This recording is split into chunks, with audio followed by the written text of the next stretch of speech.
Butterfly by Charles Lamb. Do, my dearest brother John, let that butterfly alone. What harm now do I do? You're always making such a noise.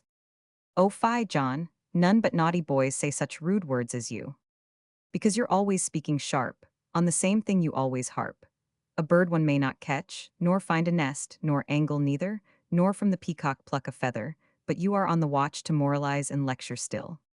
And ever lecture, John, I will, when such sad things I hear.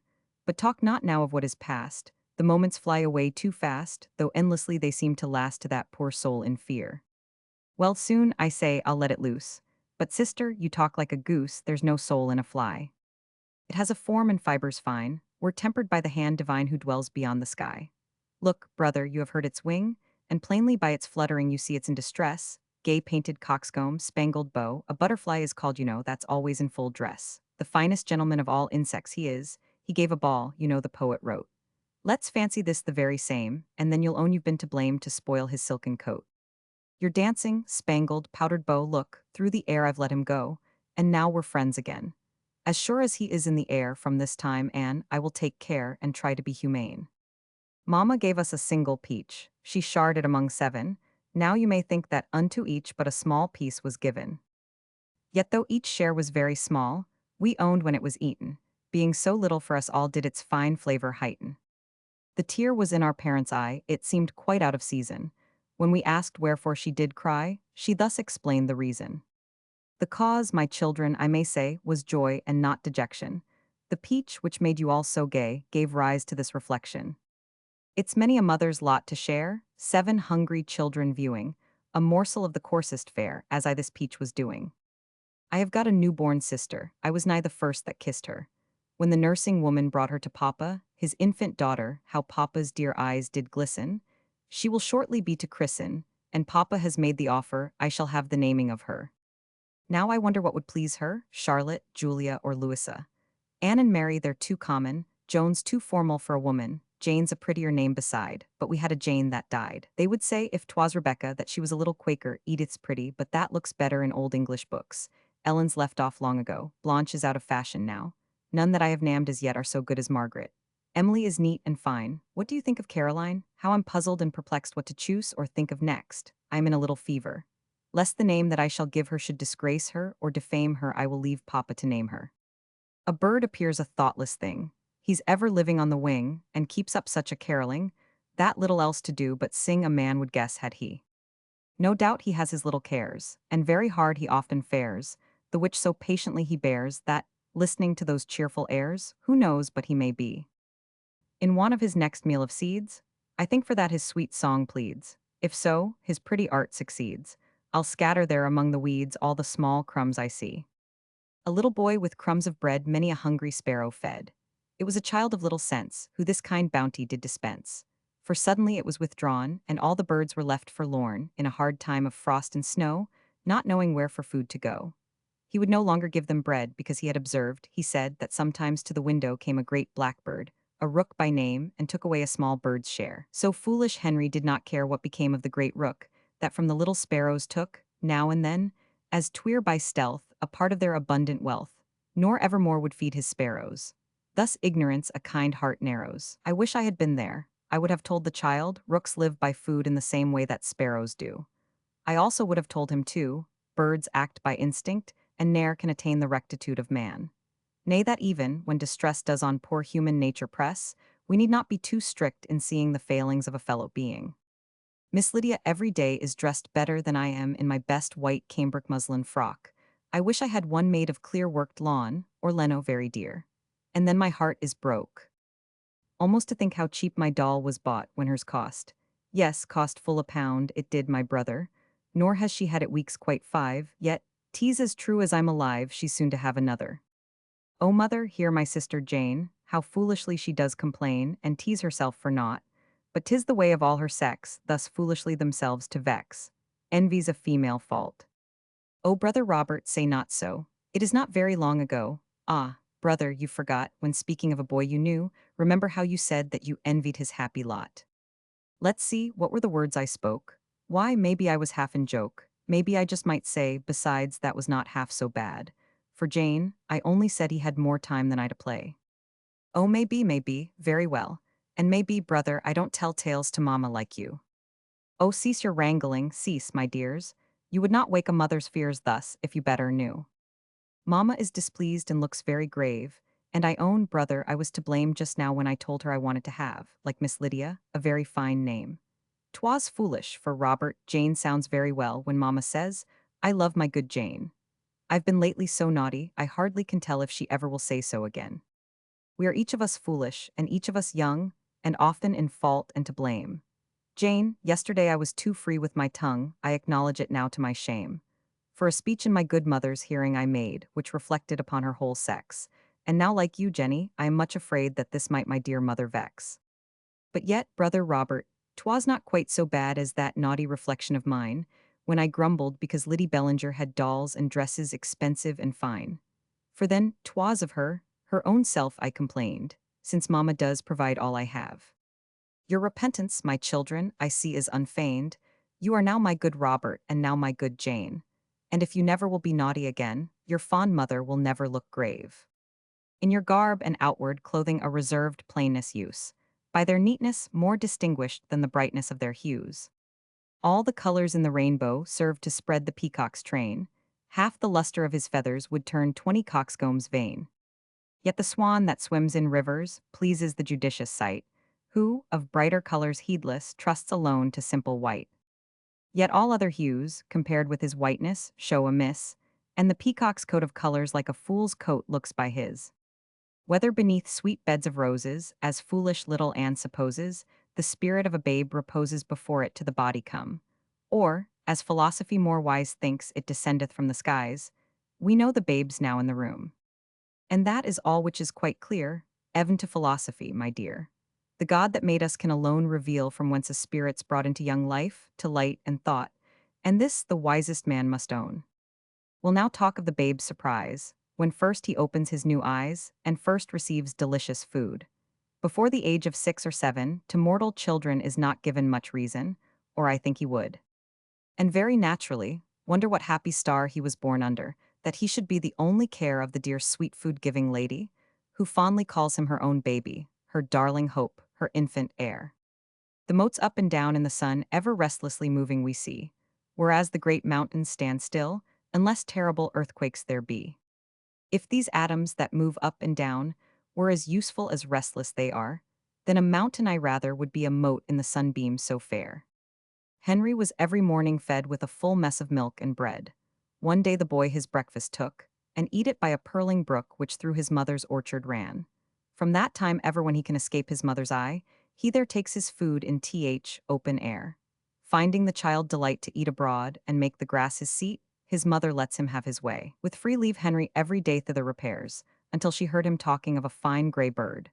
This pretty bird, he said, indeed, came every day with him to feed, and it loved him, and loved his milk, and it was smooth and soft like silk. His mother thought she'd go and see what sort of bird this same might be. So the next morn she follows Harry, and carefully she sees him carry through the long grass his heaped-up mess. What was her terror and distress, when she saw the infant take his bread and milk close to a snake. Upon the grass he spreads his feast and sits down by his frightful guest who had waited for the treat, and now they both begin to eat.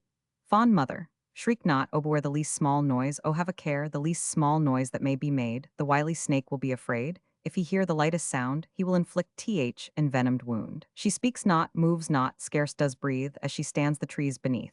No sound she utters, and she soon sees the child lift up its spoon and tap the snake upon the head, fearless of harm. And then he said, as speaking to familiar mate, keep on your own side, do, grey pate.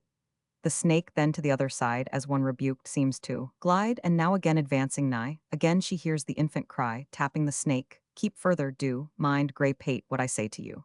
The danger's o'er, she sees the boy, oh what a change from fear to joy.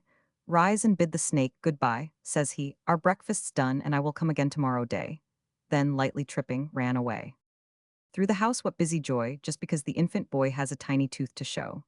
I have got a double row, all is white and all is small, yet no one cares for mine at all. He can say but half a word, yet that single sounds preferred to all the words that I can say in the longest summer day. He cannot walk, yet if he put with mimic motion out his foot, as if he thought he were advancing, it's prized more than my best dancing. Sister, I know, you jesting are, Yet, oh, of jealousy beware. If the smallest seed should be in your mind of jealousy, it will spring, and it will shoot, till it bear the baneful fruit. I remember you, my dear, young as is this infant here. There was not a tooth of those your pretty even ivory rose, but as anxiously was watched, till it burst its shell new hatched, as if it a phoenix were, or some other wonder rare. So when you began to walk, so when you began to talk, as now, the same encomiums passed. 'Tis not fitting this should last longer than our infant days. A child is fed with milk and praise. Text of 1818. Smiling river, on thy bosom sunbeams play. Though they're fleeting and retreating, thou hast more deceit than they. In thy channel, choked with ooze and gravelly stones, deep immersed and unhearsed, lies young Edward's corse, his bones. Ever whitening, as thy waves against them dash. What thy torrent, in the current, swallowed, now it helps to wash. As if senseless things had feeling in this case. What so blindly and unkindly it destroyed, it now does grace. Tell me what is the reason you hang down your head. From your blushes I plainly discern, you have done something wrong. Ere you go up to bed, I desire that the truth I may learn. Oh, mamma, I have longed to confess all the day what an ill-natured thing I have done. I persuaded myself it was only in play, but such play I in future will shun. The least of the ladies that live at the school, her whose eyes are so pretty and blue, ah, would you believe it? An April fool I have made her and called her so too. Yet the words almost choked me, and, as I spoke low, I have hopes that she might them not hear. I had wrapped up some rubbish in paper, and so, the instant the schoolgirls drew near, I presented it with a fine bow to the child, and much her acceptance I pressed. When she took it, and thanked me, and gratefully smiled, I never felt half so distressed. No doubt she concluded some sweetmeats were there, for the paper was white and quite clean, and folded up neatly, as if with great care. Oh, what a rude boy I have been. Ever since I've been thinking how vexed she will be, ever since I've done nothing but grieve. If 1,000 young ladies a-walking I see, I will never another deceive. Come, my little Robert, near, fie, what filthy hands are here. Who that e'er could understand the rare structure of a hand, with its branching fingers fine, work itself of hands divine, strong, yet delicately knit, for 10,000 uses fit, overlaid with so clear skin you may see the blood within, and the curious palm, disposed in such lines, some have supposed you may read the fortunes there by the figures that appear. Who this hand would choose to cover with a crust of dirt all over, till it looked in hue and shape like the forefoot of an ape? Man or boy that works or plays in the fields or the highways may, without offense or hurt, from the soil contract to dirt, which the next clear spring or river washes out and out forever, but to cherish stains impure, soil deliberate to endure, on the skin to fix a stain till it works into the grain, argues a degenerate mind, sordid, slothful, ill-inclined, wanting in that self-respect which does virtue best protect.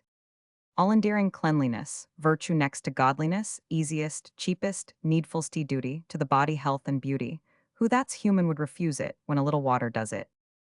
My parents sleep both in one grave, my only friend's a brother.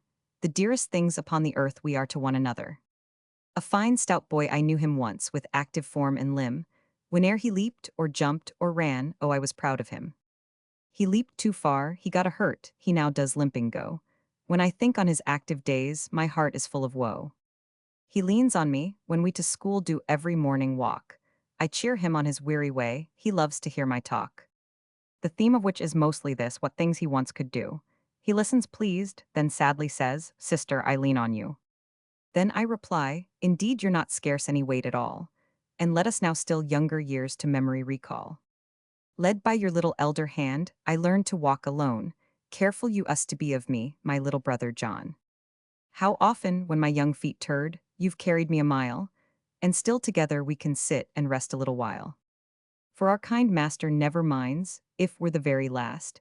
He bids us never tire ourselves with walking on too fast. Joy to Philip, he this day has his long coats cast away, and the childish season gone puts the manly breeches on. Officer on gay parade, red coat in his first cockade, bridegroom in his wedding trim, birthday beau surpassing him, never did with conscious gait strut about in half the state, or the pride, yet free from sin, of my little mannikin. Never was there pride or bliss half so rational as his. Sashes, frocks to those that need 'em. Philip's limbs have got their freedom. He can run, or he can ride, and do 20 things beside which his petticoats forbade. Is he not a happy lad? Now he's under other banners, he must leave his former manners. bid adieu to female games, and forget their very names, puss in corners, hide and seek, sports for girls and punies weak. Base the bear he now may play at, leapfrog, football, sport away at, show his skill and strength at cricket, mark his distance. Pitch his wicket, run about in winter's snow till his cheeks and fingers glow, climb a tree or scale a wall without any fear to fall. If he get a hurt or bruise, to complain he must refuse, though the anguish and the smart go unto his little heart, he must have his courage ready, keep his voice and visage steady, brace his eyeballs stiff as drum, that a tear may never come, and his grief must only speak from the color in his cheek. This and more he must endure, hero he in miniature. This and more must now be done now the breeches are put on. Oh hush, my little baby brother, sleep, my love, upon my knee. What though, dear child, we've lost our mother, that can never trouble thee. You are but 10 weeks old tomorrow, what can you know of our loss? The house is full enough of sorrow. Little baby, don't be cross. Peace, cry not so, my dearest love, hush, my baby bird, lie still. He's quiet now, he does not move, fast asleep is little Will. My only solace, only joy, since the sad day I lost my mother, is nursing her own Willie boy, my little orphan brother. One Sunday eve a grave old man who had not been at church did say, Eliza, tell me, if you can, what text our doctor took today. She hung her head, she blushed for shame. One single word she did not know, nor verse nor chapter she could name, her silent blushes told him so. Again said he, My little maid, what in the sermon did you hear? Come tell me that, for that may aid me to find out the text, my dear. A tear stole down each blushing cheek, she wished she better had attended. She sobbing said, when she could speak, she heard not till 'twas almost ended. Ah, little heedless one, why what could you be thinking on? 'Tis clear some foolish fancies must have got possession of your head, my dear. What thoughts were they, Eliza, tell, nor seek from me the truth to smother. Oh, I remember very well, I whispered something to my brother. I said, be friends with me, dear Will. We quarreled, sir, at the church door, though he cried, hush, don't speak, be still, yet I repeated these words o'er. 7 or 8 times, I have no doubt. But here comes William, and if he the good things he has heard about forgets too, sir, the fault's in me. No, sir, said William, though perplexed and much disturbed by my sister, I in this matter of the text, I think my memory can assist her. I have, and pride myself on having, a more retentive head than she. Then gracefully his right hand waving, he with no little vanity recited gospel, chapter, verse, I should be loth to spoil in meter all the good words he did rehearse, as spoken by our Lord to Peter. But surely never words from heaven of peace and love more full descended, that we should 70 times 7 forgive our brother that offended. In every point of view he placked it, as he the doctor's self had been, with emphasis and action gracked it, but from his self-conceit 'twas seen. Who had brought home the words, and who had a little on the meaning thought. Eliza now the old man knew had learned that which William never caught. Without impeaching William's merit, his head but served him for the letter, hers missed the words, but kept the spirit. Her memory to her heart was debtor. Our governess is not in school, so we may talk a bit. Sit down upon this little stool, come, little Mary, sit. And, my dear playmate, tell me why in dismal black you're dressed. Why does the tear stand in your eye? With sobs, why heaves your breast? When we're in grief, it gives relief our sorrows to impart. When you've told why, my dear, you cry, 'twill ease your little heart. Oh, it is trouble very bad which causes me to weep. All last night long we were so sad, not one of us could sleep. Beyond the seas my father went, 'twas very long ago, and he last week a letter sent, I told you so, you know. That he was safe in Portsmouth Bay, and we should see him soon, either the latter end of May, or by the 1st of June. The end of May was yesterday, we all expected him, and in our best clothes we were dressed, Susan and I and Jim. Oh, how my poor dear mother smiled and clapped her hands for joy. She said to me, come here, my child and Susan and my boy. Come all and let us think, said she, what we can do to please your father, for today will he come home from off the seas. That you have won, my dear young son, a prize at school, will tell because you can, my little man, in writing all excel. And you have made a poem, nearly all of your own invention. Will not your father love you dearly, when this to him I mention? Your sister Mary, she can say your poetry by heart, and to repeat your verses may be little Mary's part. Susan, for you, I'll say you do your needlework with care, and stitch so true the wristbands new, dear father soon to wear.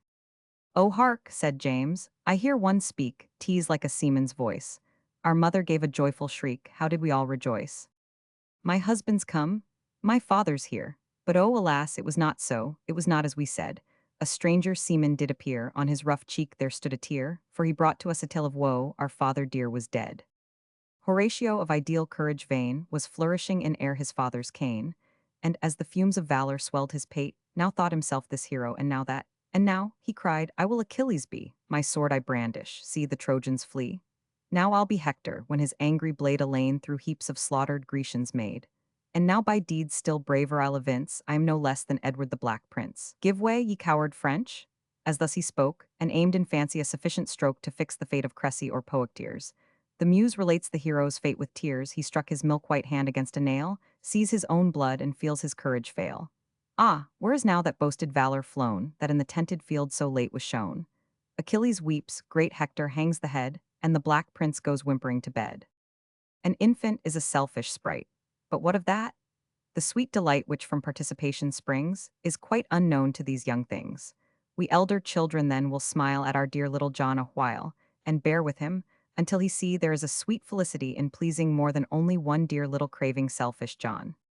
He laughs and thinks it a fine joke that he our new wax doll has broke. Anger will never teach him better. We will the spirit and the letter of courtesy to him display, by taking in a friendly way these baby frolics, till he learn true sport from mischief to discern. Reproof a parent's province is, a sister's discipline is this, by studied kindness to affect a little brother's young respect. What is a doll, a fragile toy? What is its loss, if the dear boy, who half perceives he's done amiss, retain impression of the kiss that followed instant on his cheek? If the kind loving words we speak of, never mind it. We forgive, if these in his short memory live only perchance for half a day, who minds a doll? If that should lay the first impression in his mind that sisters are to brothers kind? For thus the broken doll may prove foundation to fraternal love.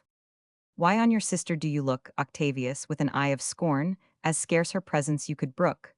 Under one roof you both were born. Why, when she gently proffers speech, do you ungently turn your head? Since the same sire gave life to each, with the same milk ye both were fed. Such treatment to a female, though a perfect stranger she might be, from you would most unmanly show. In you to her 'tis worse to see. When any ill-bred boys offend her, showing their manhood by their sneers, it is your business to defend her, gainst their united taunts and jeers. And not to join the illiberal crew in their contempt of female merit.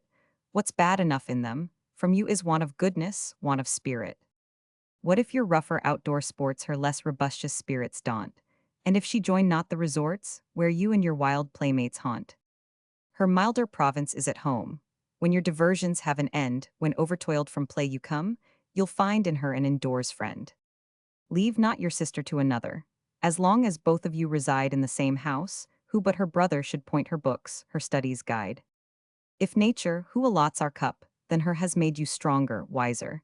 It is that you, as you grow up, should be her champion, her adviser. It is the law that hand intends, which framed diversity of sex. The man the woman still defends, the manly boy the girl protects. The wall trees are laden with fruit, the grape and the plum and the pear, the peach and the nectarine, to suit every taste in abundance are there. Yet all are not welcome to taste these kind bounties of nature, for one from her open spread table must haste, to make room for a more favored son. As that wasp will soon sadly perceive, who has feasted a while on a plum, and, his thirst thinking now to relieve, for a sweet liquid draught he is come. He peeps in the narrow-mouthed glass which depends from a branch of the tree. He ventures to creep down, alas, to be drowned in that delicate sea. Ah say, my dear friend, is it right, these glass bottles are hung upon trees? Midst a scene of inviting delight should we find such mementos as these? From such sights, said my friend, we may draw a lesson, for look at that bee. Compared with the wasp which you saw, he will teach us what we ought to be. He in safety industriously plies his sweet honest work all the day, then home with his earnings he flies, nor in thieving his time wastes away. Oh hush, nor with fables deceive, I replied, which, though pretty, can ne'er make me cease for that insect to grieve, who in agony still does appear. If a simile ever you need, you are welcome to make a wasp do, but you ne'er should mix fiction indeed with things that are serious and true. I am to write 3 lines and you 3 others that will rhyme. There, now I've done my task. 3 stupid lines as ere I knew. When you've the pen next time, some question of me ask. Then tell me, brother, and pray mind, brother, you tell me true, What sort of thing is fancy? By all that I can ever find, tease something that is very new, and what no dunces can see. That is not half the way to tell what fancy is about, so pray now tell me more. Sister, I think 'twere quite as well that you should find it out, so think the matter o'er. It's what comes in our heads when we play at let's make believe, and when we play at guessing. And I have heard it said to be a talent often makes us grieve, and sometimes proves a blessing. Anger in its time and place may assume a kind of grace. It must have some reason in it, and not last beyond a minute. If to further lengths it go, it does into malice grow. Tease the difference that we see twixt the serpent and the bee. If the latter you provoke, it inflicts a hasty stroke, puts you to some little pain, but it never stings again. Close in tufted bush or brake lurks the poison-swelled snake, nursing up his cherished wrath. In the purlieus of his path, in the cold or in the warm, mean him good or mean him harm, whensoever fate may bring you, the vile snake will always sting you. In a stagecoach, where late I chanked to be, a little quiet girl my notice caught. I saw she looked at nothing by the way, her mind seemed busy on some childish thought. I with an old man's courtesy addressed the child, and called her pretty dark-eyed maid, and bid her turn those pretty eyes and see the wide extended prospect. Sir, she said, I cannot see the prospect, I am blind. Never did tongue of child utter a sound so mournful, as her words fell on my ear. Her mother then related how she found. Her child was sightless. On a fine bright day she saw her lay her needlework aside, and, as on such occasions mothers will, for leaving off her work began to chide.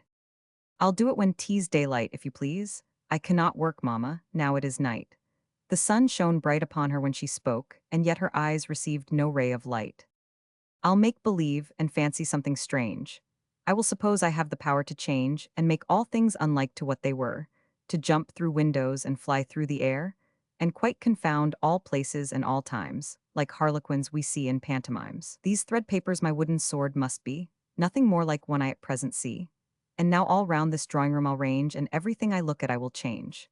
Here's Mopsa, our old cat, shall be a bird. To a pole parrot she is now transferred. Here's Mamma's work bag, now I will engage to whisk this little bag into a cage, and now, my pretty parrot, get you in it, another change I'll show you in a minute. Oh fie, you naughty child, what have you done? There never was so mischievous a son. You've put the cat among my work, and torn a fine lacked cap that I but once have worn. My neat and pretty book, when I thy small lines see, they seem for any use to be unfit for me. My writing, all misshaped, uneven as my mind, within this narrow space can hardly be confined. Yet I will strive to make my hand less awkward look. I would not willingly disgrace thee, my neat book. The finest pens I'll use, and wondrous pains I'll take, and I these perfect lines my monitors will make. And every day I will set down in order due, how that day wasted is. And should there be a few at the year's end that show more goodly to the sight, if haply here I find some days not wasted quite, if a small portion of them I have passed aright, then shall I think the year not wholly was misspent, and that my diary has been by some good angel sent. For gold could memory be bought, what treasures would she not be worth? If from afar she could be brought, I'd travel for her through the earth. This exclamation once was made by one who had obtained the name of young forgetful Adelaide, and while she spoke, lo, memory came. If memory indeed it were, or such it only feigned to be, a female figure came to her who said, My name is Memory. Gold purchases in me no share, nor do I dwell in distant land. Study and thought and watchful care in every place may me command. I am not lightly to be won. A visit only now I make, and much must by yourself be done, ere me you for an inmate take. The only substitute for me was ever found, is called a pen. The frequent use of that will be the way to make me come again. Mamma heard me with scorn and pride a wretched beggar boy deride. Do you not know, said I, how mean it is to be thus begging seen? If for a week I were not fed, I'm sure I would not beg my bread. And then away she saw me stalk with a most self-important walk. But meeting her upon the stairs, all these my consequential airs were changed to an entreating look. Give me, said I, the pocket-book, mamma, you promised I should have. The pocket-book to me she gave. After reproof and counsel sage, she bade me write in the first page this naughty action all in rhyme. No food to have until the time, in writing fair and neatly worded, the unfeeling fact I had recorded. Slow I compose and slow I write, and now I feel keen hunger bite. My mother's pardon I entreat, and beg she'll give me food to eat. Dry bread would be received with joy by her repentant beggar boy. But a few words could William say, and those few could not speak plain. Yet thought he was a man one day, never saw I a boy so vain. From what could vanity proceed in such a little lisping lad? Or was it vanity indeed, or was he only very glad? For he without his maid may go to the heath with elder boys, and pluck ripe berries where they grow. Well may William then rejoice. Be careful of your little charge. Elder boys, let him not rove. The heath is wide, the heath is large, from your sight he must not move. But rove he did, they had not been one short hour the heath upon, when he was nowhere to be seen. Where, said they, is William gone? Mind not the elder boys' distress, let them run, and let them fly. Their own neglect and giddiness they are justly suffering by. William his little basket filled with his berries ripe and red. Then, naughty boy, 2 bees he killed, underfoot he stamped them dead. William had coursed them o'er the heath, after them his steps did wander. When he was nearly out of breath, the last bee his foot was under. A cruel triumph, which did not last but for a moment's space, for now he finds that he has got out of sight of every face. What are the berries now to him? What the bees which he hath slain? Fear now possesses every limb, he cannot trace his steps again. The poor bees William had affrighted in more terror did not haste. Then he from bush to bush, benighted and alone amid the waste. Late in the night the child was found. He who these 2 bees had crushed was lying on the cold damp ground, sleep had then his sorrows hushed. A fever followed from the fright, and from sleeping in the dew, he many a day and many a night suffered ere he better grew. His aching limbs while sick he lay made him learn the crushed bee's pain.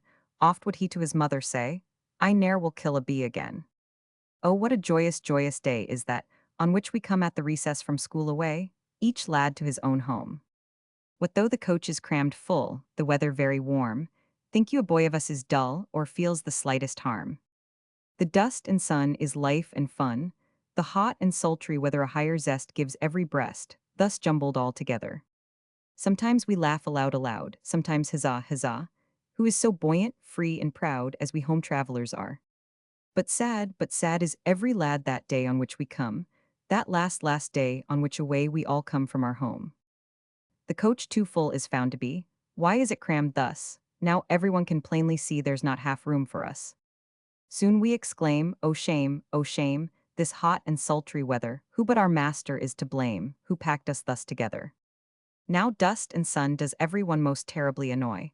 Complaints begun, soon every one elbows his neighbor boy. Not now the joyous laugh goes round, we shout not now huzzah. A sadder group may not be found than we returning are. The month was June, the day was hot, and Philip had an orange got. The fruit was fragrant, tempting, bright, refreshing to the smell and sight, not of that puny size which calls poor customers to common stalls, but large and massy, full of juice as any Lima can produce. The liquor would, if squeezed out, have filled a tumbler thereabout. The happy boy with greedy eyes surveys and resurveys his prize. He turns it round and longs to drain, and with the juice his lips to stain. His throat and lips were parched with heat, the orange seemed to cry, come eat. He from his pocket draws a knife, when in his thoughts there rose a strife, which folks experience when they wish, yet scruple to begin a dish, and by their hesitation own it is too good to eat alone. But appetite o'er indecision prevails, and Philip makes incision. The melting fruit in quarters came. Just then there passed by a dame, one of the poorer sort she seemed, as by her garb you would have deemed, who in her toil-worn arms did hold a sickly infant 10 months old, that from a fever, caught in spring, was slowly then recovering. The child, attracted by the view of that fair orange, feebly threw a languid look. Perhaps the smell convinced it that there sure must dwell a corresponding sweetness there, where lodged a scent so good and rare. Perhaps the smell the fruit did give felt healing and restorative, for never had the child been gracked to know such dainties by their taste. When Philip saw the infant crave, he straightway to the mother gave his quartered orange, nor would stay to hear her thanks, but tripped away. Then to the next clear spring, he ran to quench his drought, a happy man. Dear sir, dear madam, or dear friend, with ease are written at the top. When those 2 happy words are penned, a youthful writer oft will stop, and bite his pen, and lift his eyes, as if he thinks to find in air the wished-for following words, or tries to fix his thoughts by fixed stare. But haply all in vain. The next 2 words may be so long before they'll come, the writer, sore perplexed, gives in despair the matter o'er. And when maturer age he sees with ready pen so swift inditing, with envy he beholds the ease of long-accustomed letter-writing. Courage, young friend, the time may be, when you attain maturer age, some young as you are now may see you with like ease glide down a page.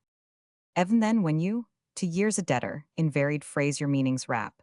The well-comst words in all your letter may be those two kind words at top. Text of 1818. Three young maids in friendship met. Mary, Martha, Margaret.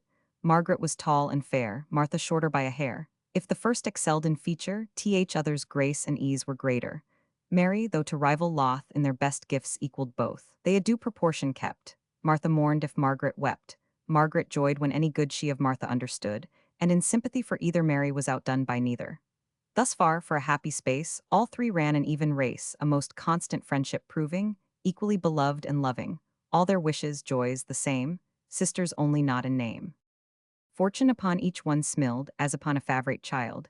Well-to-do and well-to-see were the parents of all three, till on Martha's father crosses brought a flood of worldly losses, and his fortunes rich and great changed at once to low estate, under which o'erwhelming blow Martha's mother was laid low.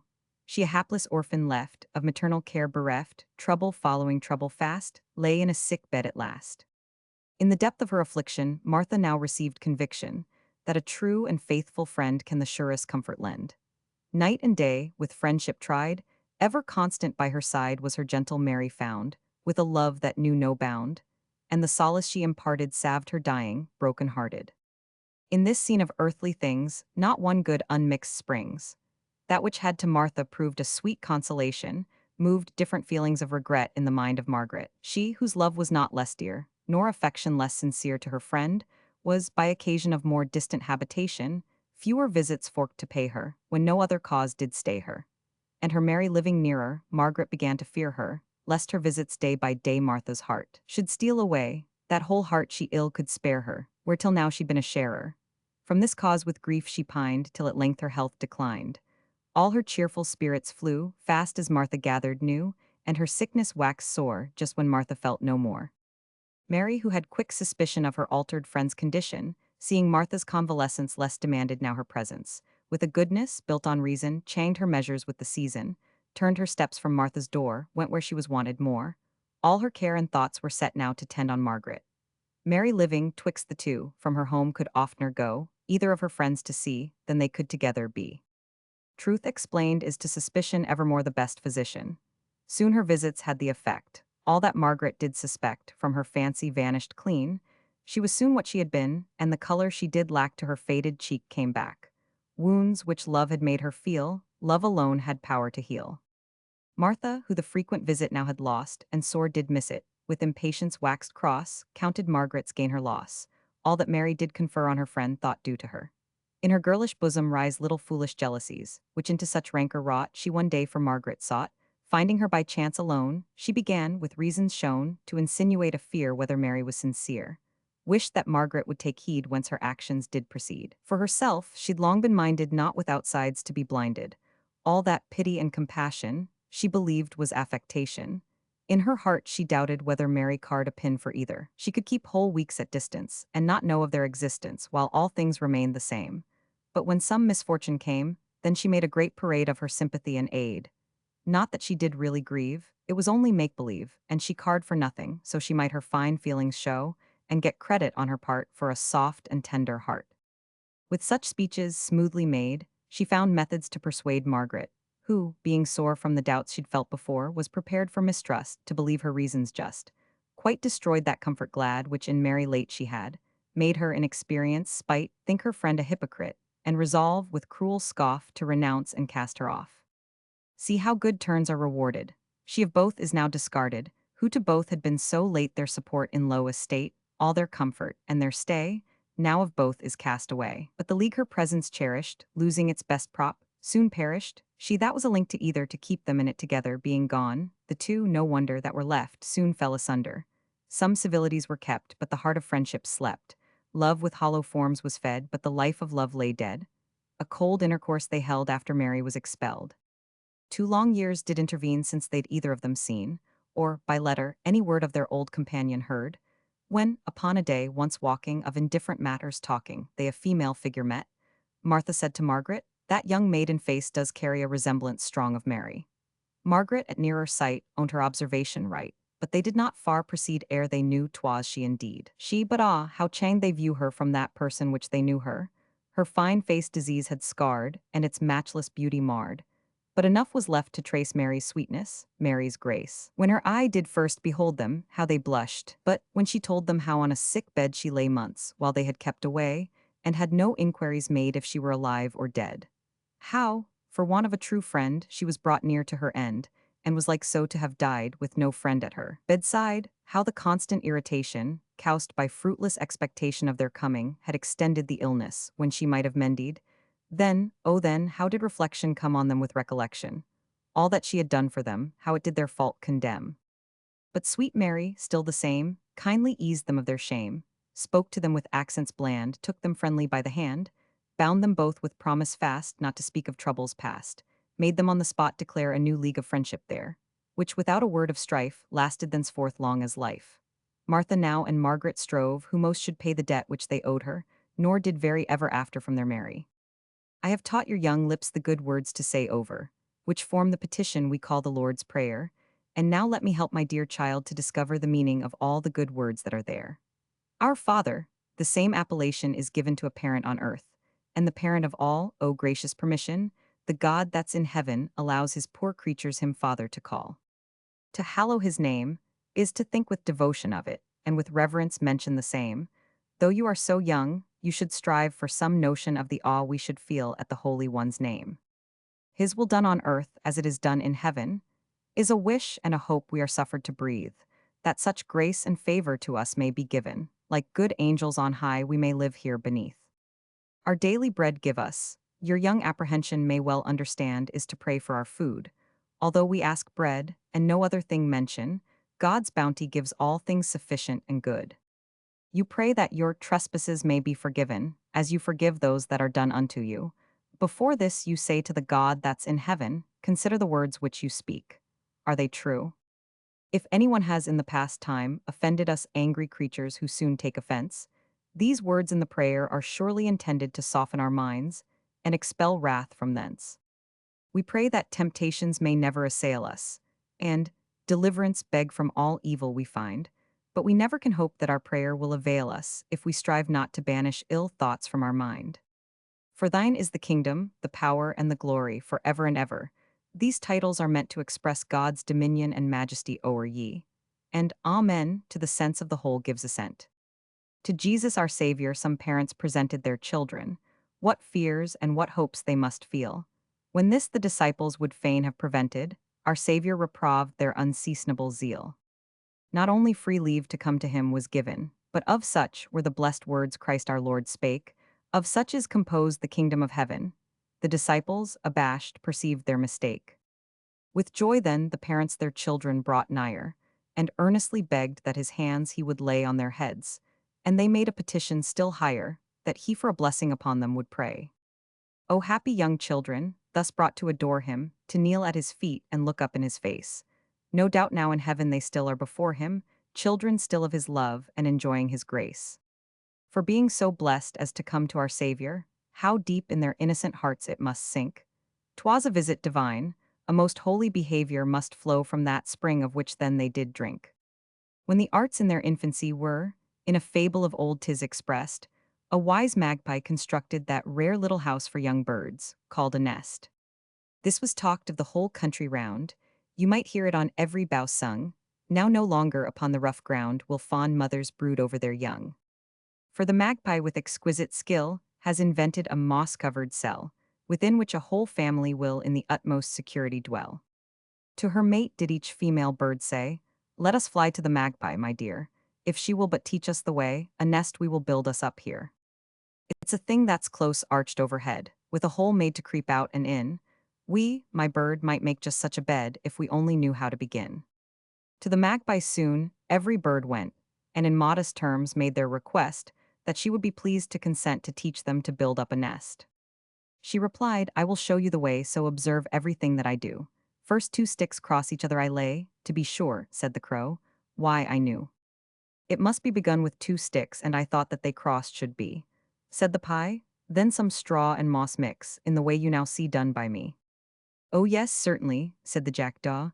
That must follow, of course, I have thought, though I never before building saw, I guessed that without being taught.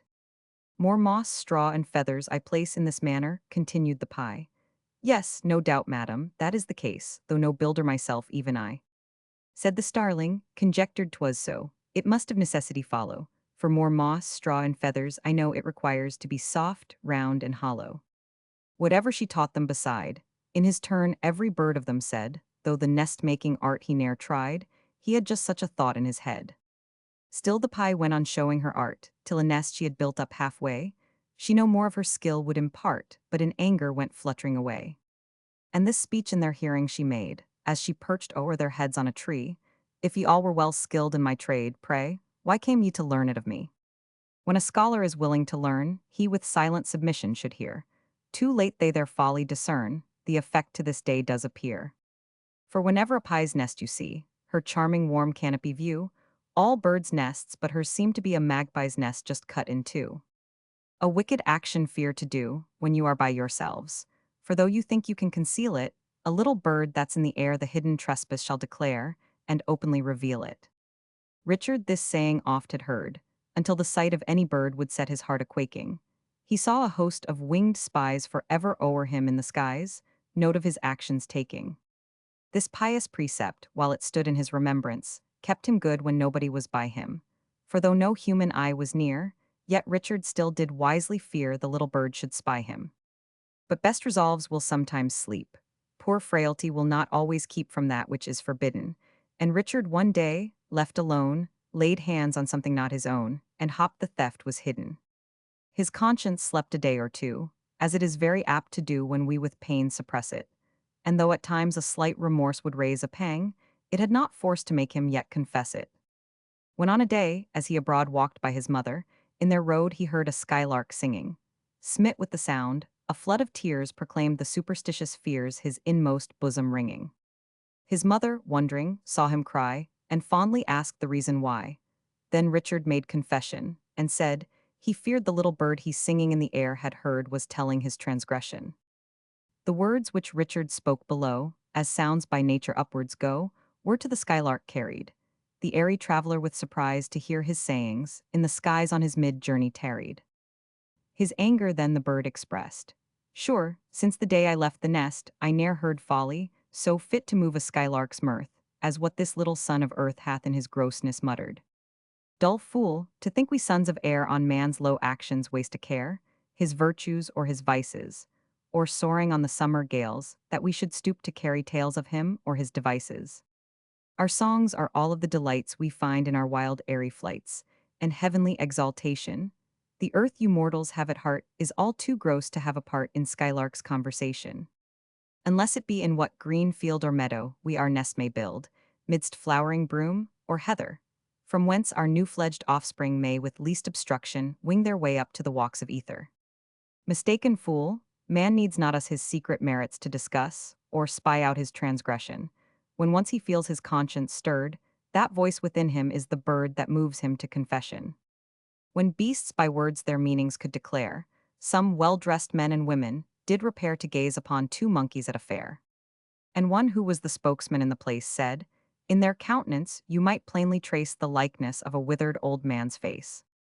His observation none impeached or blamed, but every man and woman when 'twas nammed drew in the head, or slunk away ashamed. One monkey, who had more pride than the other, his infinite chagrin could scarcely smother. But Pug the wiser said unto his brother, the slights and coolness of this human nation should give a sensible ape no mortification. Tease thus they always serve a poor relation. Once on a time, love, death, and reputation, three travelers a tour together went, and, after many a long perambulation, agreed to part by mutual consent. Death said, my fellow tourists, I am going to seek for harvests in embattled plain, where drums are beating and loud trumpets blowing, there you'll be sure to meet with me again. Love said, my friends, I mean to spend my leisure with some young couple, fresh in Hymen's bands, or mongst relations, who in equal measure have had bequeathed to them house or lands. But reputation said, if once we sever, our chance of future meeting is but vain. Who parts from me must look to part forever, for reputation lost comes not again. A sparrow, when sparrows like parrots could speak, addressed an old hen who could talk like a jay. Said he, it's unjust that we sparrows must seek our food when your family's fed every day. Were you like the peacock, that elegant bird, the sight of whose plumage her master may please, I then should not wonder that you are preferred to the yard, where in affluence you live at your ease. I affect no great style, am not costly in feathers, a good honest brown I find most to my liking, it always looks neat, and is fit for all weathers, but I think your grey mixture is not very striking. We know that the bird from the Isles of Canary is fed, foreign airs to sing in a fine cage, but your note from a cackle so seldom does vary, the fancy of man it cannot much engage. My chirp to a song sure approaches much nearer, nay, the nightingale tells me I sing not amiss. If voice were in question I ought to be dearer, but the owl he assures me there's nothing in this. Nor is it your proneness to domestication, for he dwells in man's barn, and I build in man's thatch, as we say to each other, but, to our vexation, o'er your safety alone man keeps diligent watch. Have you e'er learned to read? Said the hen to the sparrow. No, madam, he answered, I can't say I have. Then that is the reason your sight is so narrow, the old hen replied with a look very grave. Mrs. Glass in a treatise? I wish you could read, our importance has shown, and has proved to us why man shields us and feeds us. Of us he has need even before we are born, even after we die.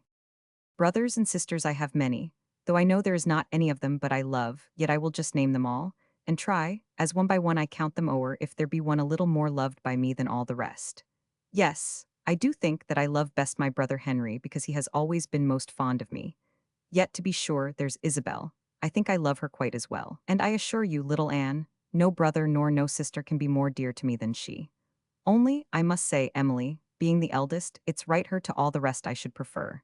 Yet after all I've said, suppose my greatest favorite should be Rose. No, John and Paul are both more dear to me than Rose, that's always here, while they are half the year at school, and yet that neither is no rule. I've named them all, there's only 7. I find my love to all so even, to every sister, every brother, I love not one more than another. Abject, stooping, old and wan, see yon wretched beggar man, once a father's hopeful heir, once a mother's tender care. When too young to understand he but scorched his little hand, by the candle's flaming light attracted, dancing, spiral, bright, clasping fond her darling round, 1,000 kisses healed the wound. Now abject, stooping, old and wan, no mother tends the beggar man. Then not too good for him to wear, with cherub face and flaxen hair, in fancy's choicest gauds arrayed, cap of lace with rose to aid, milk-white hat and feather blue, shoes of red and coral too with silver bells to please his ear and charm the frequent ready tear. Now abject, stooping, old and wan, neglected is the beggar man. See the boy advance in age, and learning spreads her useful page. In vain, for giddy pleasure calls and shows the marbles, tops, and balls. What's learning to the charms of play? The indulgent tutor must give way. A heedless wilful dunce and wild, the parent's fondness spoiled the child. The youth in vagrant courses ran. Now abject, stooping, old and wan, their fondling is the beggar man. A Creole boy from the West Indies brought, to be in European learning taught, some years before to Westminster he went, to a preparatory school was sent. When from his artless tale the mistress found, the child had not one friend on English ground, she, even as if she his own mother were, made the dark Indian her peculiar care. Oft on her favorite's future lot she thought. To know the bent of his young mind she sought, for much the kind preceptress wished to find to what profession he was most inclined, that where his genius led they might him train. For nature's kindly bent she held not vain, but vain her efforts to explore his will. The frequent question he evaded still, till on a day at length he to her came, joy sparkling in his eyes, and said, the same trade he would be those boys of color were, who danked so happy in the open air. It was a troop of chimney-sweeping boys, with wooden music and obstreperous noise, in tarnished finery and grotesque array, were dancing in the street the 1st of May. A dinner party, coffee, tea, sandwich, or supper, all may be in their way pleasant. But to me not one of these deserves the praise that welcomer of newborn days, a breakfast, merits, ever giving cheerful notice we are living another day refreshed by sleep, when its festival we keep. Now although I would not slight those kindly words we use good night, yet parting words are words of sorrow, and may not vie with sweet good morrow, with which again our friends we greet, when in the breakfast room we meet, at the social table round, listening to the lively sound of those notes which never tire, of urn or kettle on the fire. Sleepy Robert never hears or urn or kettle. He appears when all have finished, one by one dropping off and breakfast done. Yet has he too his own pleasure, his breakfast hours his hour of leisure. And left alone, he reads or muses, or else in idle mood he uses to sit and watch the ventress fly, where the sugar's piled high, clambering o'er the lumps so white, rocky cliffs of sweet delight. As busy Aurelia, twixt work and twixt play, was laboring industriously hard to cull the vile weeds from the florets away, which grew in her father's courtyard. In her juvenile anger, wherever she found, she plucked, and she pulled, and she tore. The poor passive suffras bestrewed all the ground, not a weed of them all she forbore. At length 'twas her chance on some nettles to light things, till then she had scarcely heard nammed. The vulgar intruders called forth all her spite. In a transport of rage she exclaimed, "Shall briars so unsightly and worthless as those their great sprawling leaves thus presume to mix with the pink, the jonquil, and the rose, and take up a flower's sweet room?" On the odious offenders enraged she flew, but she presently found to her cost a tingling unlooked for, a pain that was new, and rage was in agony lost. To her father she hastily fled for relief, and told him her pain and her smart. With kindly caresses he soothed her grief, then smiling he took the weed's part. The world, my Aurelia, this garden of ours resembles. Too apt we're to deem in the world's larger garden ourselves as the flowers, and the poor but as weeds to esteem. But them if we rate, or with rudeness repel, though some will be passive enough, from others who're more independent, tease well, if we meet not a stinging rebuff. A child's a plaything for an hour, its pretty tricks we try for that or for a longer space, then tire and lay it by. But I knew one, that to itself all seasons could control, that would have mocked the sense of pain out of a grieved soul. Thou straggler into loving arms, young climber up of knees, when I forget thy thousand ways, then life and all shall cease. I saw a boy with eager eye open a book upon a stall, and read as he devour it all, which when the stallman did espy, soon to the boy I heard him call, "You, sir, you never buy a book, therefore and when you shall not look." The boy passed slowly on, and with a sigh he wished he never had been taught to read, then of the old churl's books he should have had no need. Of sufferings the poor have many, which never can the rich annoy. I soon perceived another boy who looked as if he'd not had any food for that day at least, enjoy the sight of cold meat in a tavern larder. This boy's case, thought I, is surely harder, thus hungry longing, thus without a penny, beholding choice of dainty dressed meat. No wonder if he wish he ne'er had learned to eat. Tell me, would you rather be chained by a fairy to the fine young orphan heiress Geraldine, or still be Emily? Consider, ere you answer me, how many blessings are procured by riches, and how much endured by chilling poverty. After a pause, said Emily, in the words orphan heiress I find many a solid reason why I would not changed be. What though I live in poverty, and have of sisters 8, so many, that few indulgences, if any, fall to the share of me. Think you that for wealth I'd be of even the least of them bereft, or lose my parent, and be left an orphaned Emily? Still should I be Emily, although I looked like Geraldine, I feel within this heart of mine no change could worked be. Shut these odious books up, brother, they have made you quite another thing from what you used to be. Once you licked to play with me, now you leave me all alone, and are so conceited grown with your Latin, you'll scarce look upon any English book. We had us on winter eyes to con over Shakespeare's leaves, or on Milton's harder sense exercise our diligence. And you would explain with ease the obscurer passages, find me out the prettiest places the poetic turns, and graces which, alas, now you are gone, I must puzzle out alone, and oft miss the meaning quite, wanting you to set me right. All this comes since you've been under your new master. I much wonder what great charm it is you see in those words, musa, muse, or in what they do excel our word song. It sounds as well to my fancy as the other. Now believe me, dearest brother, I would give my finest frock, and my cabinet, and stock of new playthings, every toy, I would give them all with joy, could I you returning see back to English and to me. Sister, fie, for shame, no more, give this ignorant babble o'er, nor with little female pride things above your sense deride. Why this foolish underrating of my first attempts at Latin? Know you not each thing we prize does from small beginnings rise? 'Twas the same thing with your writing, which you now take such delight in. First you learnt the downstroke line, then the hair stroke thin and fine, then a curve, and then a better till you came to form a letter. Then a new task was begun, how to join them two in one, till you got these first steps past to your fine text hand at last. So though I at first commence with the humble accidents, and my studies course affords little else as yet but words, I shall venture in a while at construction, grammar, style, learn my syntax, and proceed classic authors next to read, such as Weiser, Better, make us, Sallust, P.H. Drews, Ovid, Flaccus, all the poets with their wit, all the grave historians writ, who the lives and actions show of men famous long ago, even their very sayings giving in the tongue they used when living. Think not I shall do that wrong either to my native tongue, English authors to despise, or those books which you so prize. Though from them a while I stray, by new studies called away, them when next I take in hand, I shall better understand. For I've heard wise men declare many words in English are from the Latin tongue derived, of whose sense girls are deprived cause they do not Latin know. But if all this anger grow from this cause, that you suspect by proceedings indirect, I would keep, as miser's pelf, all this learning to myself. Sister, to remove this doubt, rather than we will fall out, if our parents will agree, you shall Latin learn with me. Your prayers you have said, and you've wished good night. What cause is there yet keeps my darling awake? This throb in your bosom proclaims some affright disturbs your composure. Can innocence quake? Why thus do you cling to my neck and enfold me? What fear unimparted your quiet devours?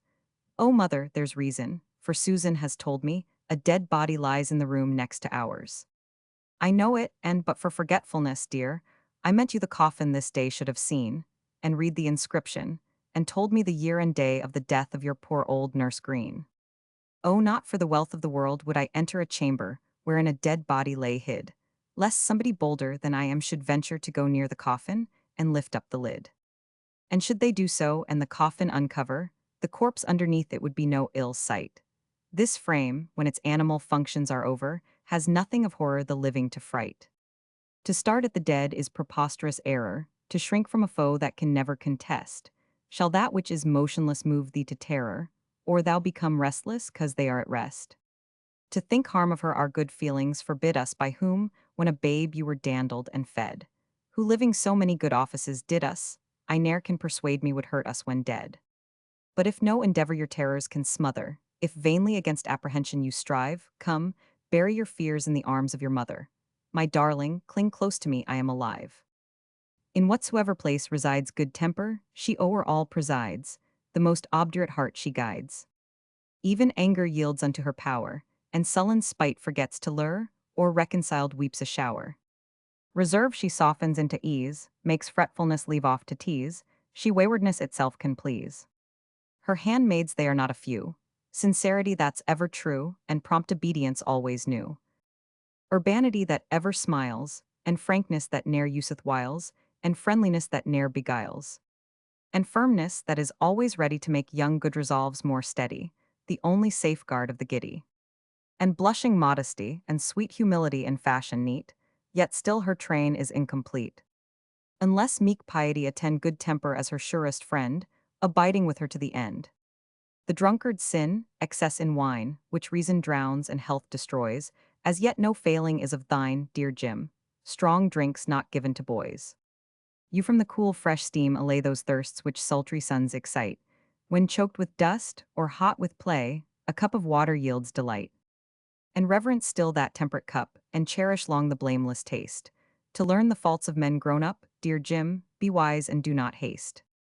They'll come too soon. But there's a vice that shares the world's contempt no less, to be in eating overnice or to court surfeits by excess. The first, as finical, avoid, the last is proper to a swine, by temperance meat is best enjoyed. Think of this maxim when you dine.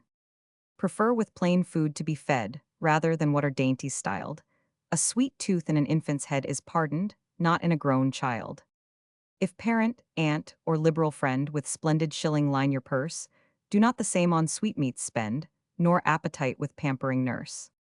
Go buy a book, a dainty eaten is vanished, and no sweets remain. They who their minds with knowledge sweeten, the savor long as life retain. Purchase some toy, a horse of wood, a pasteboard ship, their structure scan, their mimic use is understood, the schoolboy make a kind of man. Go see some show, pictures or prints, or beasts far brought from Indian land. Those foreign sights oft furnish hints that may the youthful mind expand. And something of your store impart, to feed the poor and hungry soul. What buys for you the needless tart, may purchase him a needful roll. Incorrectness in your speech carefully avoid, my Anna. Study well the sense of each sentence, lest in any manner it misrepresent the truth. Veracity's the charm of youth. You will not, I know, tell lies if you know what you are speaking. Truth is shy, and from us flies, unless diligently seeking into every word we pry, falsehood will her place supply. Falsehood is not shy, not she, ever ready to take place of truth. Too oft we falsehood see, or at least some latent trace of falsehood, in the incorrect words of those who truth respect.